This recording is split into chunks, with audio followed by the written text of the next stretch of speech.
Good evening, gentle listener, and welcome to Distractible. This episode, waddling Wade believes burning and drowning creates a balance, refuses to reven, and then asks for defeat. Merciful Mark angelically provides palliative care, gets naked on set, and mound pounds but still cannot sign. Blunderbuss Bob is petrified of possums, slices up his steed, refuses a rock career, and declines Deutsch. From harrowing images to megalophobia. Yes! It's time for Quitter. Now sit back and prepare to be distracted and enjoy the show. Hey everyone, welcome back to another episode of Distractible. I'm today's host, Wade. Why? Because I won the last episode. Welcome to the show where one of us hosts, the other two compete for points on whatever game the host wants to play. The winner, who usually has to have the most points at the end, will host the next episode. And as always, my two co-hosts, Mark and Bob, are here. Hello. Hello. I don't know why, but I thought you were going to say the winner usually is Bob. Just been on a roll lately. Just feels good. Been really killing it. I don't know if we should just agree to that. That doesn't seem quite right. Nah, that's how it is. It's true. Confidence right there. He's just already proclaiming himself the winner. Yeah, well, I just figured. All right. Well, welcome to the show where the winner is usually Bob. Thank you. And Mark and I are also here. Well, all right. You know what? I'm not going to fight it. It's very gracious of you guys to participate in the show that I win so much. I appreciate that. Yeah. But what about this? That is the least confident way I could ever say anything, ever. Well, what about this? What about this? Oh. What the shit? I don't know. I just saw this online. Oh, no. For anyone listening, you're not missing out on much. It's a poster in Japan, I believe, and there's a baby saying something in Japanese, but it has received a lot of direct sunlight for a very long time. But the way that it has kind of burned the image just feels like this baby is slowly shifting into a horrifying demon baby. A little bit. I like that it appears in the third version where it's the most demony. The text is still perfectly bright red and crisp. Like someone came and was like, "Oh, I'll just repaint over this text to make sure they can still read our sign." Yeah, it's really something. I thought the sun would wash the image a little bit, not give them like goth makeup. The things that are dark are the eyes and the mouth, because the mouth is open. It looks like the dark ink is bleeding. For whatever reason, maybe it gets a lot of rain and sun or something. Yeah. Anyway, that's got to be worth some points, right? I'll mark something. All right. I'll listen to the strokes and hear how many points I'm getting. 0 points is what I heard. I didn't hear anything. Yeah. I got the world's most quiet pen. Can you write louder? Kerchink, kerchink. Whoa. Whoa, that was like 5. I'm not worried. I usually win these. Is that the episode? Are we sharing pictures? Because I can probably find some stuff. Whatever you all want, I guess. This is just the opening small talky bit. How are you guys while you're looking up pictures of something? Good. I have a sad story if I want to pile on to my winning streak. Well, so far we have confidence, we have horror, we have despair. What else you got? I got a true story. Very sad. Well. Those are always sad. Can I tell it? I don't know if I have permission. Well. Yes, you have permission. Okay, all right. So yesterday, Chica went outside and she was really sniffing around this. We were throwing out a weighted blanket. It was not a very good weighted blanket, so the weights inside kind of shifted and it's terrible. So we were throwing it out. And so she was really interested in something in this blanket. And we're like, did a mouse get in there or something? Is there like a rat trapped in there? So I go over there and I shoo her away and I take a look and I just peer around, see a little fuzzy tail, tiny. And I look and it's like, oh no, there's a dead, it wasn't a squirrel, it was smaller than that. It was like a chipmunk with a long tail or like maybe a small squirrel. So I go inside, I try to find something. I'm going to, dispose of the body, get Chica inside. I go back out there. It's still breathing. I get close and I look and it's still breathing.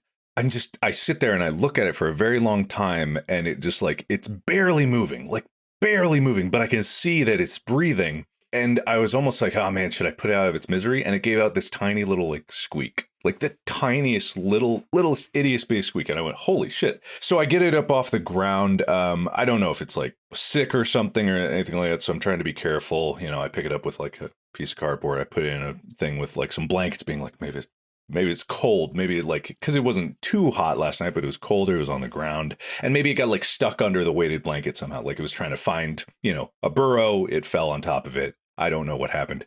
I get it in there and it's there. And I'm like, does it need water or something? So I take a little straw and I dab the tiniest drop of water like right here on its lip. I don't know if this is the right thing to do, but I'm like, if it was exhausted all night, it responded to it. It didn't seem like it was dying, but it almost like reached up as if it was like, oh, fucking water. And so I gave it a few more and it started to recover. And this chipmunk looked old, like it had really a lot of gray in the rest of its fur, big white stripes across its face. It doesn't necessarily mean anything. Sure, for sure.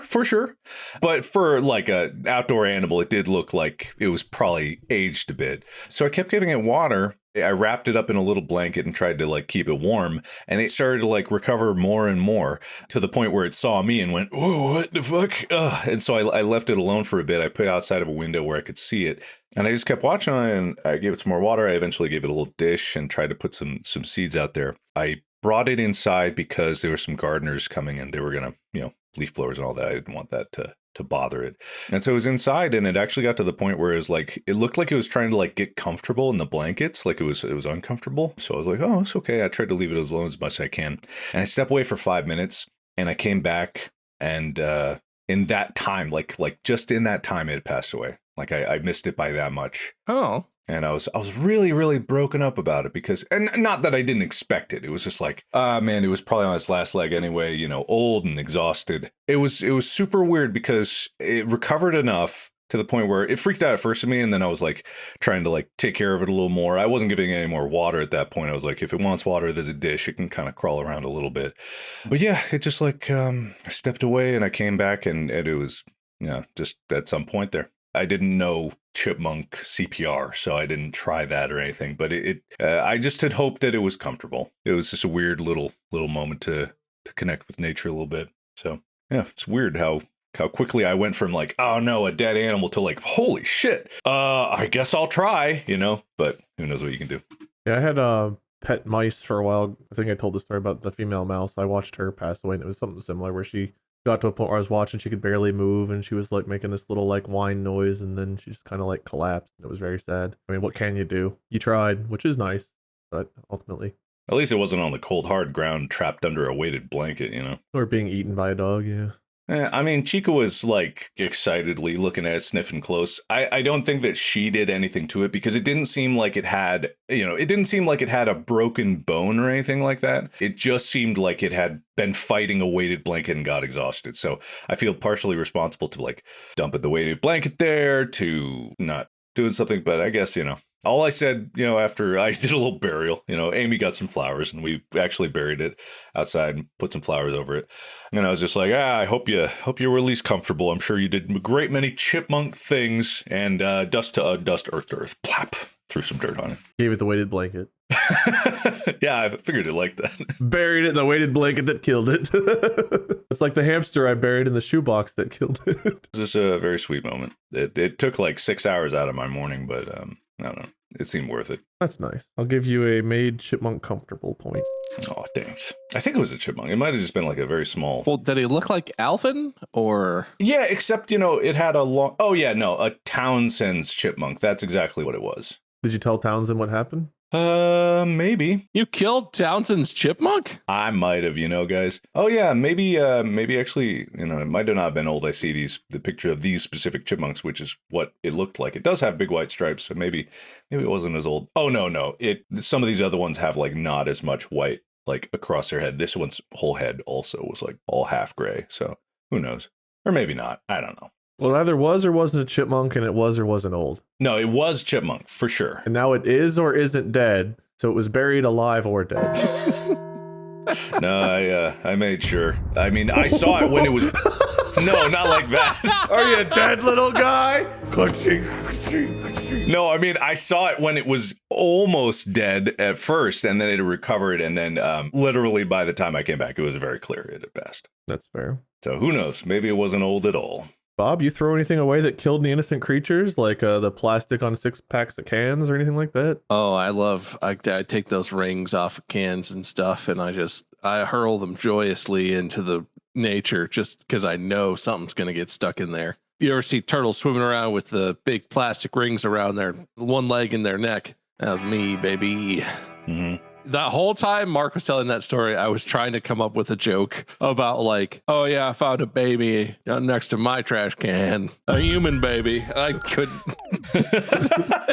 I think, no, it's probably good that you didn't. So we got some flowers and dug a hole. I found a guy face down. He's been in his 60s, maybe. I don't know. It looked kind of old. And before anyone gets on my case, yes, I wash my hands a lot, and yet no, I didn't handle it directly, in case it was sick or something. I took precautions, but also at the same time, I was just like, it's just a cute little guy or girl or whatever. Looks up, just frothing foam at the mouth. I don't know what I would have done, but we did have that one time where there was a possum. I think it was a relatively young or a baby possum we found in our yard. Lexi found in our yard in California. It was already dead because it had been like a cold, rainy night. And I don't know what happened, but it had some kind of injury. Something happened. And I don't think it was Lexi because she's scared of everything. But if it had been alive, I don't know what I would have done because possums scare me. Mm. Chipmunk, not so scary, but still like, yeah, you don't want to touch it too much. And you don't know if it's how healthy it is or whatever. But I don't know, man. That's very brave. Hopefully he had a nice end of life. I hope so. Honestly, it didn't look that uncomfortable. It didn't freak out too much. I wasn't around it all the time because I didn't want just to look up and see just, are you okay, little buddy? Are you all right? I didn't want to do that. But yeah, I guess. I hope. At least warm, That's all I can hope for. Heck, maybe I drowned it trying to give it a little water. Who knows? Go inside. Like, how to take care of chipmunk. Never give water. Chipmunks don't drink water. It kills them. I did not drip into its mouth. I literally touched the tiniest drop of water to its lip. That's all I did. I got a washcloth and I soaked it in water, put it over its face, and then I got a water drip to make sure the washcloth didn't run out. Yeah, no, I didn't want to handle it too much, so I took two little strings and tied it to his back legs and sort of suspended him upside down over a slab. But I wanted him to have enough fresh water, so you had to have a kind of drip going on, Yeah, I ran the water down the string and it kind of ran over it, and so I figured it would get to its mouth eventually. And also, it's like a shower, so I figured if half of him was underwater and the other half was on fire, they'd balance out. That's one normal chipmunk. Too far, man. Have you guys seen the meme about the instructions? It's like a person looking at an electronic thing and there's a voice. It's like, all right, you should have found a black cable plugged into the back. And the person is like, and like unplugs it. And the instruction is like, never unplug the black cable. And they're like, shit. And they plug it back in. And the instruction's like, if you already have unplugged the black cable, never plug it back in. I didn't see that one. I don't know why. That just reminded, I guess the instructions. That's me. That's fair. No, you shouldn't light it on fire, but if you want to make sure it's warm while it's drinking water, you boil the water before you give it some. Make sure it's nice and hot. Yeah. Honestly, I'm shocked I even noticed that it was still breathing because it looked like it was just eyes open. An ant was crawling over its eyeball. I was like, oh, this thing's dead. But then I saw it breathing. I was like, holy shit. So the fact that it even got back up a little bit after all was miraculous to me. Grabbed you by the collar and was just like, kill me. I need your help. You need to kill me. Anyway, that's it. Well, I don't have any stories that rival that. I have a normal life. It's a normal life. That's normal, I think. That's like some Disney main character shit right there. I don't know, man. I don't know. Well, do you have any Disney side character shit? I'm secretly in love with one of my best friends. Well, okay, all right, go on. Let me get some tea. Hold on. Let me go get the kettle on. Yeah, all right. Go on. Which one of us is it, Mark or me? I don't know. I couldn't think of any Disney side character stuff. I said best friends. Oh, well, this will make everyone sad. If we're telling sad stories, this will make 5 people sad. I'm selling the Subaru. I've talked about it a lot. I know I've done a lot of things, and there were some people who were really excited about it. Selling the Subaru.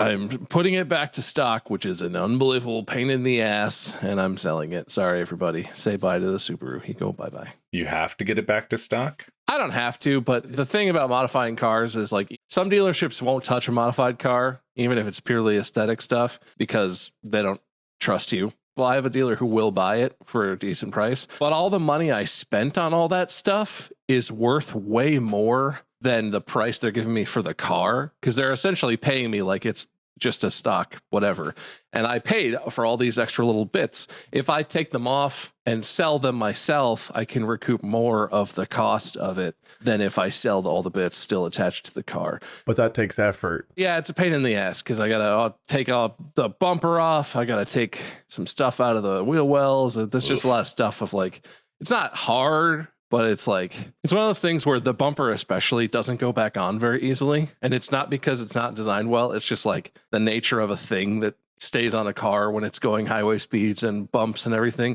You have to get it slotted. And there's a part where you have to get a thing inside of two other things, but both of the two things are floppy. So you have to like line it up and get really lucky it slides in right and all that sort of shit. Just like car stuff. Not that bad, but just like rolling around on the floor of the garage, wrestling with floppy plastic parts, trying to get them all back together. Yeah, the thing I hate the most is disassembling something. Usually I do it after it doesn't work, so it's even more frustrating. But yeah, the disassembly is super annoying. I've not developed good habits at that. I've done this every time I've done a car project where I have to take it apart. I get really excited and I get everything in order and I have all the tools and everything I need. And then I'll just like, all right, I need to take this part off. And I just end up with a pile of random bullshit.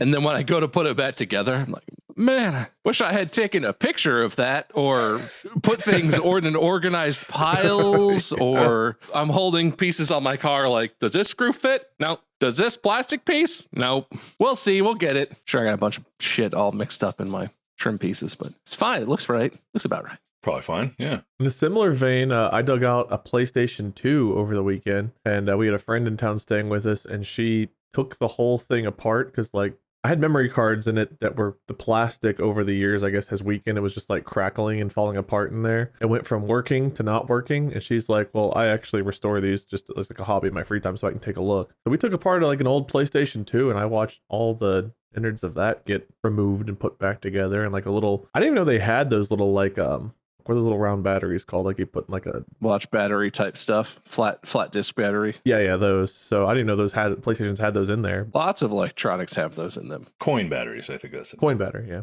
I don't know much about it all, but it was neat watching that take it apart and put back together. Yeah, they've had those for a bit. I mean, old alkaline batteries, that tech goes back a long time. They're not good, but they still work. Haven't you ever heard of original like Pokemon Red and Blue cartridges coming unusable because when the little disc battery that's in there croaks, it stops keeping time. And so every time you boot it up, it thinks it's like it just came into existence and it ruins your save file and stuff. Yeah, but you can replace those too. My sister had an ex-boyfriend who helped me do that with like Pokemon Gold and Silver because there was a night-day cycle. So we literally popped it open and replaced the battery and stuff. Oh, yeah. Yeah.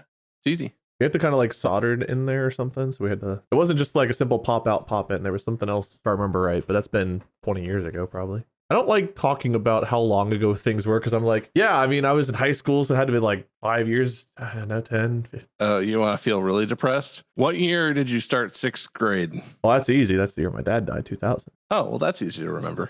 Yeah. That's lucky. Yeah. He died a week before school started, so it's like, oh, dude, that's the easiest question you could ask. 6th grade. I didn't even know that. What a great way to remember that so vividly. Anyway, that's 24 years ago. You could have been born then and you could still drink alcohol. Thanks, man. We're getting older. I don't know if you guys have heard. We are closer to 50 now than we are to 18. I could say closer to death. I mean, technically, yeah. We're closer to death now than we are to 18. I hope not. I hope we got a little bit more than that. I mean, time will tell, I guess. I don't know. I hope that's not an ominous prediction. Yeah, we're 15, because like at 34, I was like, okay, 16 years ago, 18, 16 years from now, 50, that's nuts. Now it's like, we're closer to the big mound. 50, the big mound? The big mound, yes. Big mound. They call it pounding the mound, when you hit 50. I'm about to pound the mound, guys. The cougar approached me at a bar one time. I was like, hey, would you like to pound the mound? I'm only 40. What are you talking about? Remember when that was old to us, man? That wasn't that long ago. We were like, 40? Ugh, I'm only like 32. Get away from me, you skeleton. It doesn't bother me. I have no issues with it. Yeah, I've never thought that about people. People are weird about age, to be honest. I don't care either. I don't like looking like I'm 45 or 50, but like I don't care about people's ages. My main concern is feeling old. I don't know if you can tell. I'm a little overweight, not in good shape. It really catches up to you. I regret that very deeply. Well, I mean, there's no time like the present to start, I guess. Yeah, it's hard though.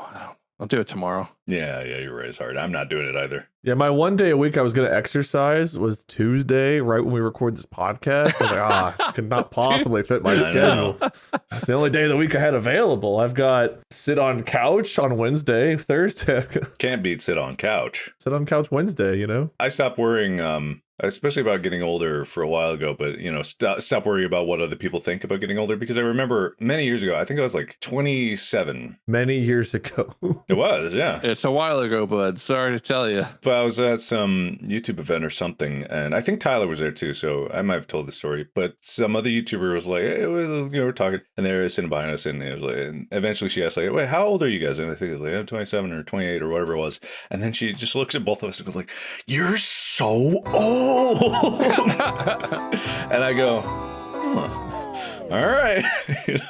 I think at the time she was like 20 or 21, which like, totally understandable. When you're that age, like as soon as you're about to hit 30, that's ancient. But then perspective changes. So at that point I was like, oh, okay. Well, if I've already pounded the mound, I might as well just like embrace it. And, I'm now post mound. So, yeah. Yeah, you not worrying about age makes sense because you're the reason I feel old, because you still look like you're 25, 27. Meanwhile, man, the last 5 years, when I went from hair, solid brown beard to full crypt keeper. If you just find that long lost son that you didn't know you had and drink his blood. I thought about having a kid just to drink their blood, but Molly's like, we're not having kids. You can suck their blood, you sicko. Well, did you explain to her that you would not be sucking it directly out of them, that it'd be more of like a harvest it and then consume it later elsewhere type of arrangement? Or yeah, I even said, let's do 2, so that way I can like alternate each day. That way they get a chance to get some new back. Or you could do 2 and you could have a real kid and an organs kid.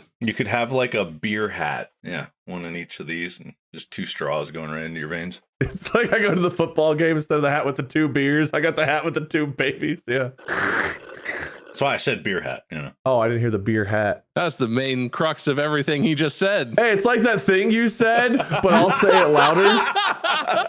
Man, wait, I can't believe you just had that idea. What inspired it? I just saw one of those at the Ren Fair. Not with babies, but man, they had those hats there. I should have gotten one. They had beer hats at the Ren Fair? Oh, yeah. They had like the Viking hat with the horns, but like the horns weren't full, so you could set beers in them. Ah, I see. Because it was Viking weekend. Sure. That makes sense.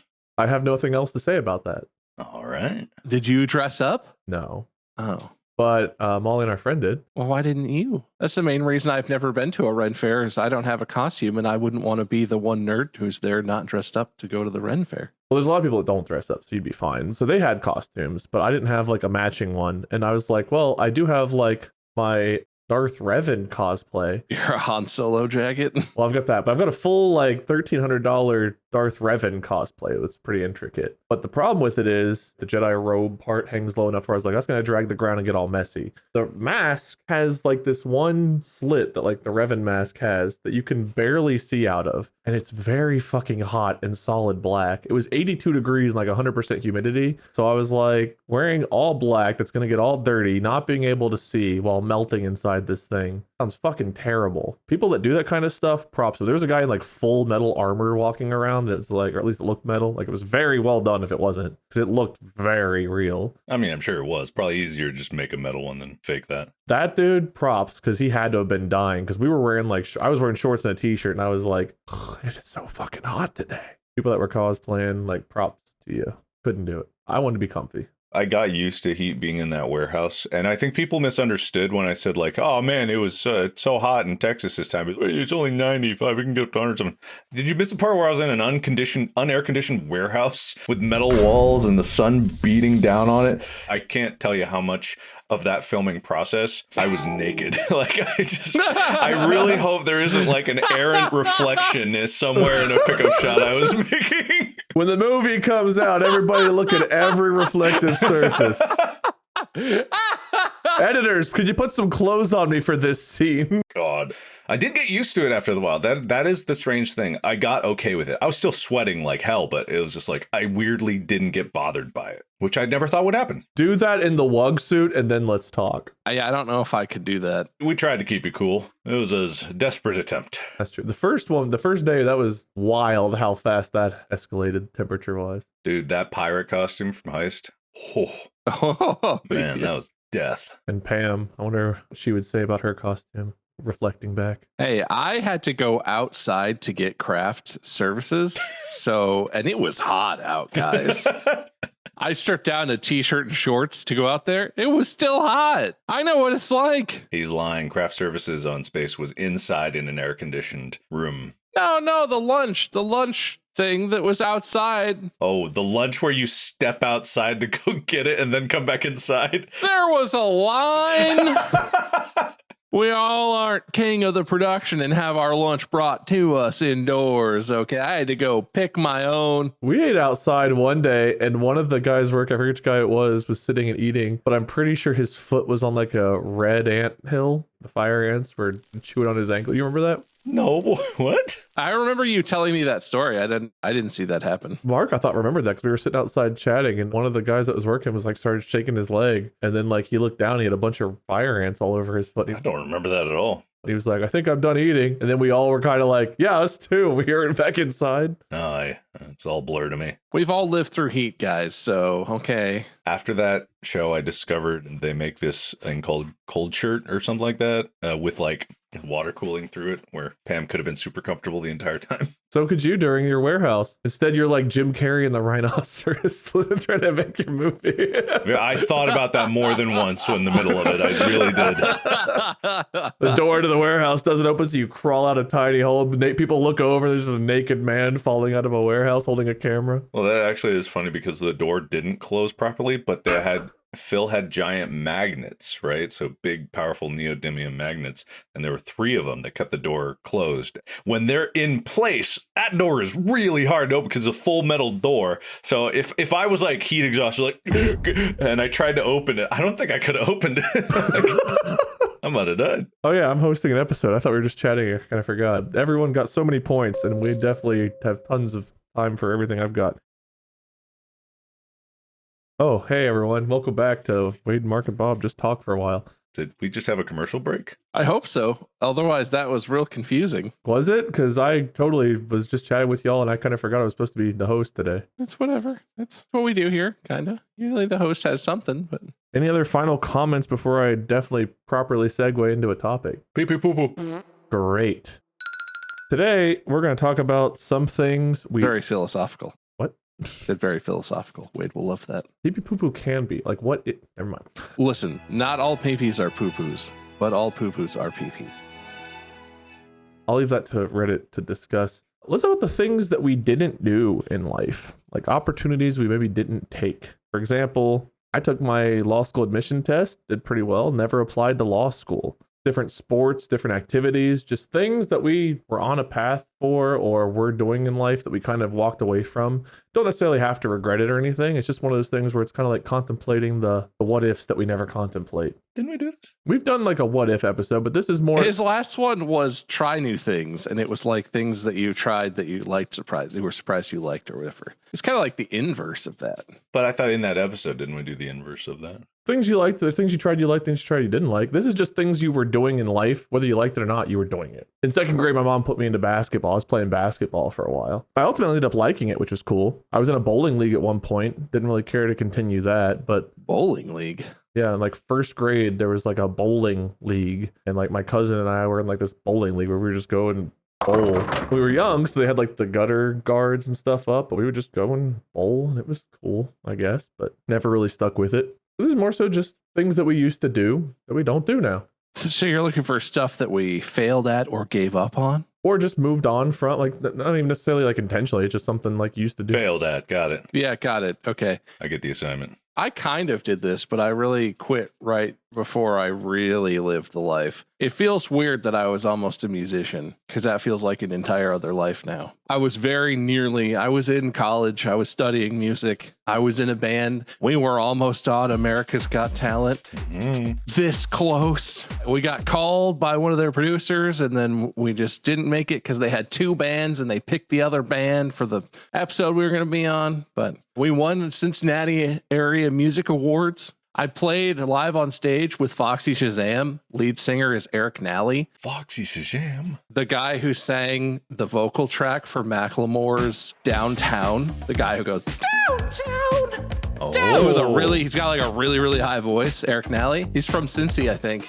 But the band Foxy Shazam is a Cincy band. That is his band that he was the frontman for. I did all this cool stuff, and then I moved away and went to law school and never played another note of music in my entire life. Well, hey, at least you made the right choice. Law school. And then I graduated law school and never used a law degree in my entire life. I never gave up on anything ever. I believe it. What's your bachelor's in? Your bachelor's degree? Don't have it. Can't give up if you didn't get it. Weren't you a quarter away from getting it? Anyway, what else, man? Come on. He didn't give up. He finished. He just didn't earn the bachelor's degree when he finished. He just finished and was done. He got to his finish line, not their arbitrary one. Yeah, just because I was done and they weren't done with me doesn't mean that. Alternatively, I had like unfinished business written as like the thing to talk about. I had a friend in middle school, I believe, John Fletcher. You know what John Fletcher? Yeah, I remember him. Yeah, so I believe his mother was deaf, so he knew sign language, right? And so I was like, I'm going to learn sign language. That's so cool. That's awesome. I want to learn it. And so I there was a class in middle school for some reason. It was like a very small class, but something like that. Seriously, I took John. Took him. And I was like, teach me. You're to stay in my basement. You're going to teach me. Oh, no one's going to hear your cries for help. I have this weighted blanket in a box. You can sit. It's very comfortable. Now teach. Want some water? Anyway, the only sign that I still remember to this day is slow down, because he would always sign way too fast. I was trying to understand, and it's like I couldn't even understand the rest of the signs. I was just like, just like fifth or sixth grade. He was like, I don't know. It's like all I learned was like the alphabet. A, B, C, D, E. No, that's not right. I don't remember. You probably just said something terribly offensive to everyone right now in sign language. God, I hope so. But I've wanted to learn it ever since. I've never really given up the goal of wanting to learn it. I do, but at the same time, it's like, oh man, there's a lot of learning. There's a lot of hand signals. So yeah, I gave up on that. I wish I'd taken Spanish more. I took like 4.5 years of it, and I felt pretty comfortable. I still like listening. Like I was very slow at listening comprehension. I could speak it okay. Like I probably sounded like a first grader, but like I felt like I at least could say coherent sentences. Reading and writing, to this day, I'm okay. Like I can figure it out usually. I'm like, I don't know this verb, but otherwise this seems like the context. I can kind of put it together. But like speaking and listening never felt very strong. I told you guys about the convention where I was telling the lady like we needed a moment to change shirts, and what she thought I was saying was to fold all of our dirty laundry. Yeah. And I imagine that being like 8 years ago now, it's only worse my skill level now. But I kind of wish I'd stuck with it and kept practicing and learning, because I enjoyed speaking. I enjoyed Spanish. But yeah, sign language, Spanish, like I think another language. Are you still doing Korean? Are you still learning Korean? I haven't had a chance to actually study for about a year. Since I did this movie, I haven't had any time. But I haven't given up on it. That is something I'm going to pick up relatively soon here, now that I have some free time. Losing out on a year of it, I hope I haven't lost anything else. But I've watched TV shows, and I'm still basically at the same level of comprehension I was. Well, they had 6 updates, so it's a completely different language now. Oh, no. The DLC came out. I'm never going to catch up. Do they have like a pay-to-win package in it, please? Yeah. You can remove ads. They have a season pass. I was actually only a couple classes away from having a minor in German in college. I was like really into German. I started German in middle school, and I studied it all the way through like the middle of college. I guess it was when I switched out of music and stuff too. I was like, I give up on everything and just switched majors. I wish I had sort of stuck with German more, because I don't remember very much of it now, but it was fun. I was like reading German, really basic stuff, but like German literature was one of the next classes I was going to take. I was kind of interested in that. Just gave up. Yeah, I know. I in college freshman year, actually, I took Spanish in high school, but I was like, I'm going to learn French. Yeah, I'm going to do that. So I went to the college bookstore and I was like, do you have a French book? He's like, yeah. can I have it? Are you taking the class? And I was like, no. He's like, all right, that'll be $200. And at that point, I was so embarrassed that I was like, I'll take it. Lay down my debit card that I know I don't have $200 on or whatever. I don't know how I paid for it. I got it eventually. I think I used my grant money for it or something like that. Isn't pride the fucking worst, man? Pride gets in the way so many times. You're like, shouldn't do this, but man, I can't look weak. Yeah, and I took it back to the dorm room. I think I cracked it open once, looked at like the first few pages. It was like, well, this is hard. Slam. I didn't even return the book. I didn't even because you sell back to the college bookstore, they're gonna give you like 2 cents for the book you just paid $200 for. It's like, oh well. Dude, oh my god. At law school, you accumulate a lot of books. So from my undergrad, I didn't end up with that many books, but from law school, I ended up with a shitload of books, like a trunk full of books.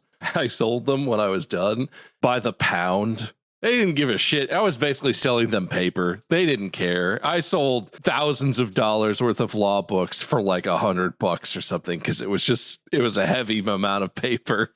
Like, man, if I didn't have to move cross country, I might have just kept them just because it's like, well, I might need this. I don't know. A treatise on tort law. I might crack that. I don't know. If I have a slip and fall, maybe I'll need some knowledge. I don't know. I still have all my engineering books back in my mom's house. They're sitting in a corner, I crack them open and be like, when did I ever read this? Like, I look at it like, what? Yeah. You're gonna open an important class book and it's just like never been opened. Like, oh, I see where my problem was. Why is it sticky? Man, I really enjoyed this back in the day. I remember, I liked that class a lot.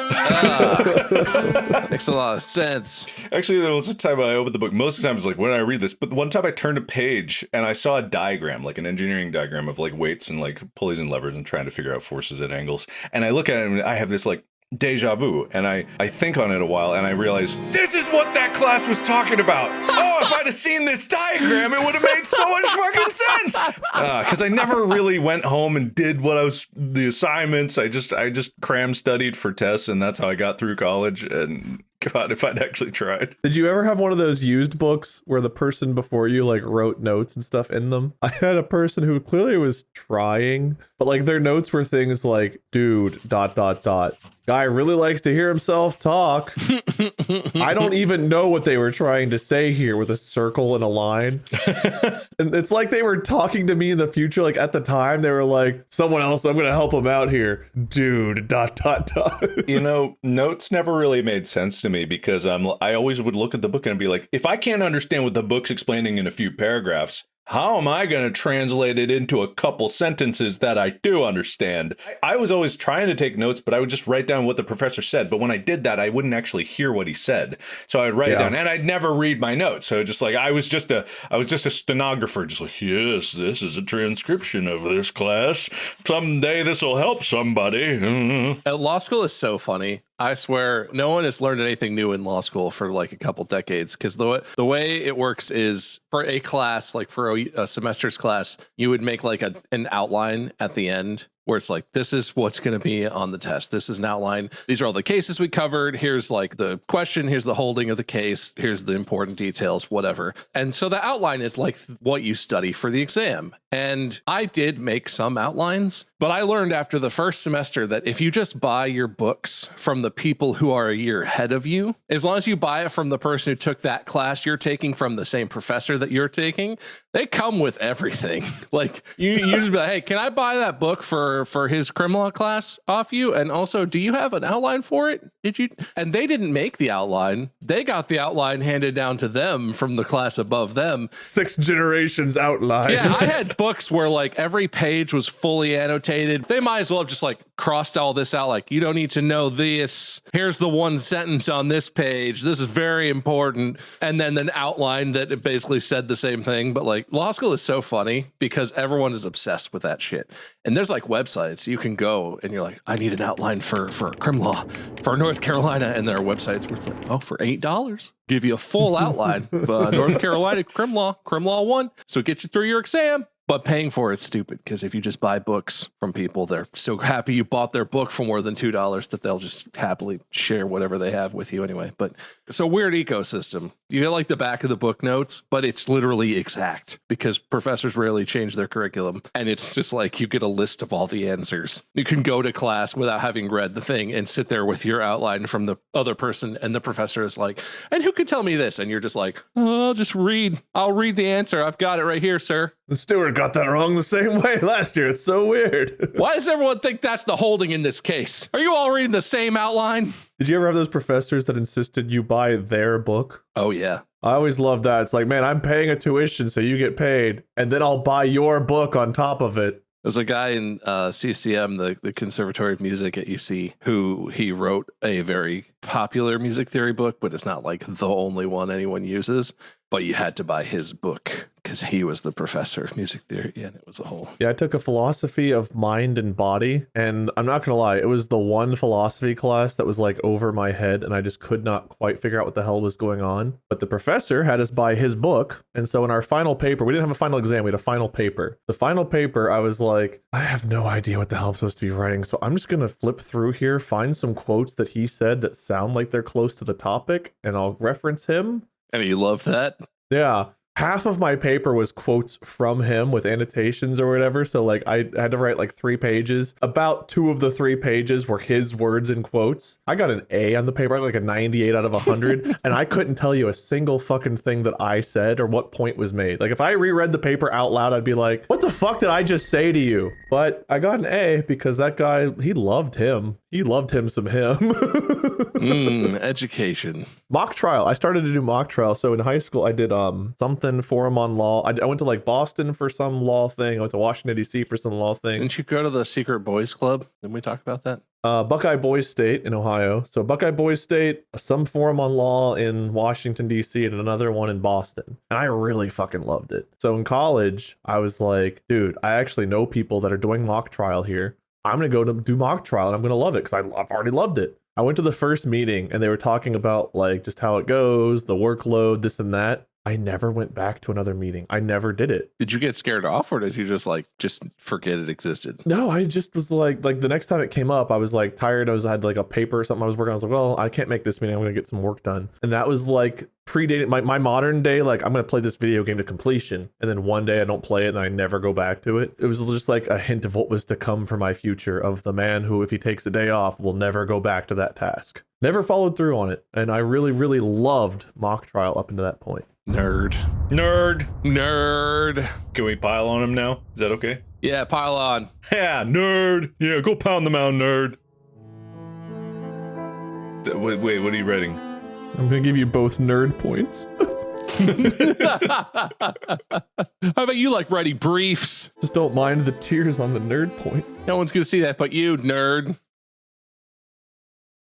You know a weird one, while you guys are thinking, a weird one that I used to enjoy doing that I completely forgot existed and then lately it's popped up like synchronicity style is building Bionicles. They're like, I don't know if they were Lego. I think they were Lego. It's a Lego thing. But I really enjoyed building Bionicles and then like either like almost Transformer or Power Ranger them, where if you had like the set of 6 Bionicles, you could take them apart and then build like the super Bionicle. And I just forgot they existed. And lately they've been popping up all over the place. And I even saw like a recommended like GDQ speed run of someone playing some like really shitty Bionicle video game and speed running it. And like I just can't escape Bionicles like the last month. And I hadn't thought about them in 20 years. I saw the Bionicle lore popped up recently because I didn't know this, but in Bionicle, the world, it actually takes place in like the corpse of a giant robot or something like this. Oh, I didn't know that. And by giant, I mean moon-sized or something like this. Like the robot is so large. Like I think I can find like a picture of it, but I don't even know if it is real scale or something like this. All of Bionicle, the lore, takes place inside the corpse of this robot. I want to build it. If you think about it on the sense of like structural, there's no way that robot could stand at all or function, but at the same time it's also like, wow, that's terrifying. If you have megalophobia, that's awful. I've never heard that term before. Megalophobia? Yeah, I'm guessing it's a fear of big things. It sure is. You got that? You have it? I look down all the time. Haven't been scared yet. Imagine a moon-sized packing peanut. How do you feel? That is a loaded question, and I hate you. Imagine a monitor box, but there's no monitor in it. There's just styrofoam the size of the Titanic. You know, Bob, you hadn't lost a point yet, and now you have. That wasn't even the first time I've made a styrofoam joke this episode. You crossed the line. When did you make another one? Didn't I mention styrofoam earlier? Did I say you might as well eat styrofoam about something because you were talking about food or something? I don't remember. I don't recall. Only I had a memory. Me too.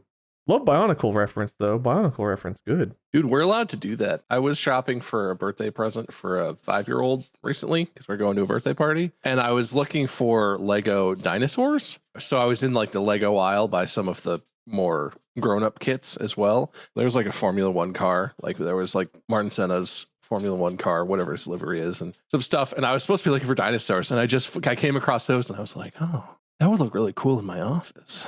And I went down a whole rabbit hole before I remembered. I'm totally allowed to buy those things, but that's not what I'm at the store for right now. But we can just do that. Imagine that, having all that fun stuff. That's true. I have a Star Wars AT-AT in my garage I have not built yet. Ooh. Is it one of the like pretty big scale ones? Yeah. Oh, nice. But yeah, we have a couple like Lego stores and stuff around. There's one like in the Kenwood Mall and other areas around Cincinnati. So there's great places to get that kind of stuff. I have a buddy who has the Lego Superstar Destroyer, but it's like the big one, like the 5-foot long one. It's awesome. I also have been like delving deeper into like the world of cooperative board games since Mark showed us a few. Bird, the porn guy, he and Fu have some co-op board games they showed us. There's one, dude, I'm obsessed with. I think it's called like Hanabi, which is like fireworks. Oh, I've seen that one. Dude, you just have tiles and you, with one other person, you just try to build fireworks. I am obsessed. I want that like I want meat. I want to play that game bad. I had so much fun with it. It's so simple. And I was just like, oh, we got so close. Let's go again. Oh, we won. But we didn't get all the fireworks. We could get all the fireworks. Come on, let's play more. I just want to play more of it. I really fucking love that game. But it's like impossible to find the tile version actually in stock anywhere. It's driving me insane. But we got one called Pandemic, which has been fun to play. I want to get like a table set up where I just have like a board game / Lego building table. Anyway, off topic there, but my brain, Bionicle. I think about hockey a lot. I'm still a big ice hockey fan. Like I'm a big NHL fan. I played hockey when I was a kid a lot. Mainly we played like roller hockey in the parking lot behind the school or whatever. But I took skating lessons and then I took like hockey lessons where like you get the full gear and they start teaching you fundamentals and stuff, but you're not on a team yet. And I did all that and I fucking love hockey and I just gave up. I don't remember what happened. I think what may have happened is my hand got shut in one of the rink doors one time. Like 3 of my 4 main fingers got shut in one of those heavy metal rink doors, like latched all the way shut. That led to me taking a break from hockey while my fingers recovered. And then I sort of never went back to it after that, I think, because I started getting into other sports and stuff. But man, I wish I'd played hockey. Hockey's a fun sport. I love hockey. That sounds really fun, but also horrible. Very violent. Yeah, well, I am, since then, have been terrified of those doors. And if I'm ever near an ice rink for like fun purposes, I'm terrified of getting anything caught in the heavy latching door that crushes your bones into dust. Yeah. Other than like UFC or boxing or anything, it's like the only sport where you can like literally just stop what you're doing and go start beating the shit out of somebody and it's perfectly fine. It's a penalty. Yeah, but like you think legally, like I don't know, watching it, like you know, you get into a fist fight with someone like in your family or whatever, and it's like you're in jail. But on TV, you just watch this guy take off his gloves, go and start beating the fuck out of someone, and we're all just like, yeah, woo! And they're like, go sit in the corner, 2 minutes, sit down. It's 5 minutes for fighting, okay? Do they only give the penalty to the loser or what? That'd be really funny. You lose. If you engage in a fight, you get it either way. You won, you get a point. Other sports basically are just fighting the whole time. Like, I always think it's funny when football players get so worked up that they're like trying to punch each other after the play or whatever. It's like the entire sport is just punching each other with some other shit happening. Just wait until you get another play and go pummel the absolute shit out of that dude when it's completely legal. There's no reason in a sport like football where you're like, I want to fight you now. It's like, well, fight him during the play and then it's not even a problem. You don't get fined or anything. Like, you're allowed to to basically physically do whatever you want to this dude, as long as it's, violence and not grabbing, which sounds like what you want to do is violence. So go ahead, go nuts. It sounds great. Like, I don't know. That's crazy, but the tackling and stuff in football, sure, but there is just something about watching hockey, like the whole thing, like people stop playing the game to watch these two dudes just like punch each other in the helmet, which doesn't do anything. Step 1 of hockey fight is get your stance, grab with your front hand. Step 2 is try and get their helmet either off or up enough that you can punch them in the face under the helmet. And there is a technique to it. That's fair. Punching the helmet is stupid, but usually if you can't get the helmet off, you just like give up because you don't want to do that. That's not bad. You just fight again later, or just hit them during the play because hockey is also insanely violent. Like, it's not as aggressively violent as football is, but like you have a lot of space to find someone and try and hurt them in hockey. All right, Mark, you have to talk again. Oh, have to? Wow. All right. I have in my script, punish Mark. Punish me? What did I do? Well, I guess I haven't done it yet. I don't know when that I grew unaccustomed to like wading around in a creek or something like that, or like being amongst nature and just like getting my hands dirty. Because as a kid, I went out in the woods a ton. I played in the creek. I committed eco-terrorism. I just don't know when I gave that up. Because now if I look at a creek, I go, icky water. Oh, if I think about my toes getting in the mud, I'm like, whoa, God, kill me, blow me up. I couldn't. It's just like, so that's kind of pathetic, in all honesty. It's kind of pitiful that I wouldn't be okay with going around in the mud because that's a more natural state of being anyway. But I could, man. I'm the same way. I used to love going to the creek, man, catching frogs and fish and all kinds of stuff. And now, like, I go outside and like I'll see like a piece of garbage in the grass, and I'm like, I have to touch that with my hand to throw it away. I don't even have like a tissue or a glove. I don't mind getting dirty once I'm dirty, but man, the thought of getting my hands dirty, I hate it. Did you ever try to build dams in the creek, like stop the water? Oh yeah, like I said, I diverted rivers all the time. Horrible, horrible things. That's the eco-terrorism part. Whole rivers? Well, yeah. Well, to a kid, a creek is a river. Like, you were one dedicated kid. The Ohio River didn't used to flow where it does now. A lot of time on my hands. The crick. The creek or crick? I think it depends where you were born. Any other things you all did or didn't do you want to bring up? Pee pee poo poo. Classic. Have you thought any more about my philosophical assertion? All poo-poos are pee-pees, but not all pee-pees are poo-poos. Yeah, no. I have given it no more thought. Do you want to contemplate it? Not at all. Let it soak in. No. In your brain. Pee-pee poo-poo in your brain. Nope. Get it in there. No. It's going. I would never saturate myself in that. You think your logical life straw keeps you safe, but it don't. So I like that phrase, but no.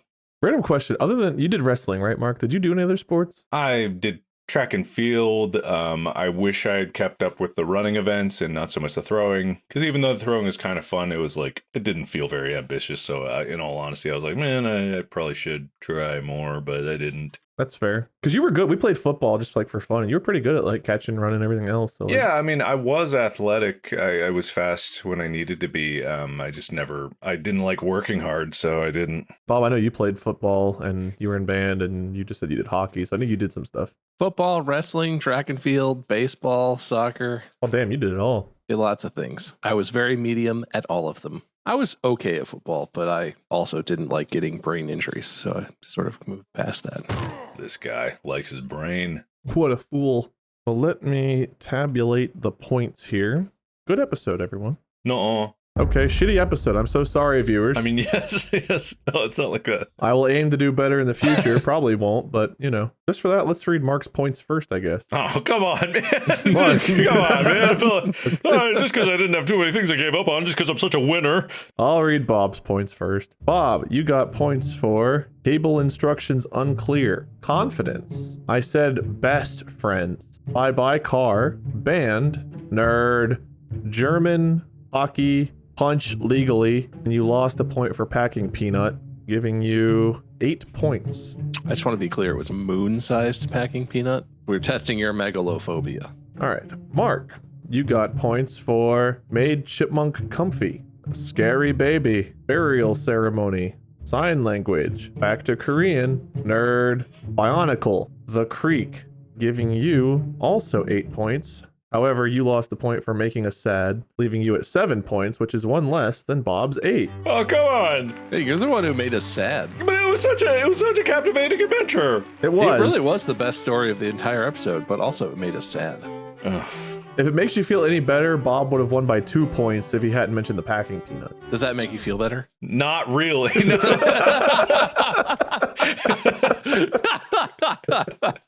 I can't believe that didn't make you feel better. What's wrong with you? Yeah, I thought for sure that was the one. I looked inward. I really contemplated. I was like, does it? Maybe it does. No, wait, no, Tell you what, I'll let you go first on the loser speech. How's that? What if I go first on the winner speech? You can say whatever you'd like, but it won't change the outcome.